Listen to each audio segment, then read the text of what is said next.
What's your description of the year 2019 coming from ECO? Well, it's a challenging year in the sense because a lot of legislation were filed and refiled, and one of the most controversial one, the SOT or the bill, Security of Tenure bill, was passed and eventually vetoed by the president. No? And now it's refiled, and I think it will be another subject of debate for this year. Okay. What should the government do to enhance labor-oriented businesses? The president has said he wants Filipinos to think or consider working abroad if there are no jobs in the Philippines. Well, we are plagued with lack of jobs. It's part of the fact that a lot of jobs is being created because of the build projects. There's also some jobs that are lost, and the quality of jobs sometimes suffer.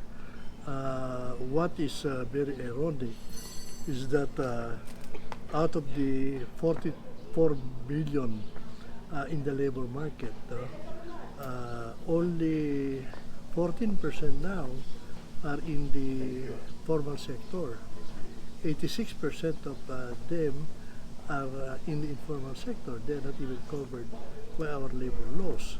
They're not covered by any legislation that pertains to social enhancement like minimum wage. They're not covered by that. No? And people ask, who are these? 86% of our labor force. Well, of course, partly included are those unemployed. And then a lot of them is also underemployed. But a lot of them will be people that you know, drivers, all sorts of drivers. No?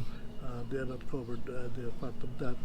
Market vendors, or even yung employees of small companies that are family owned. No? Farm workers, I think, the most number of those in there.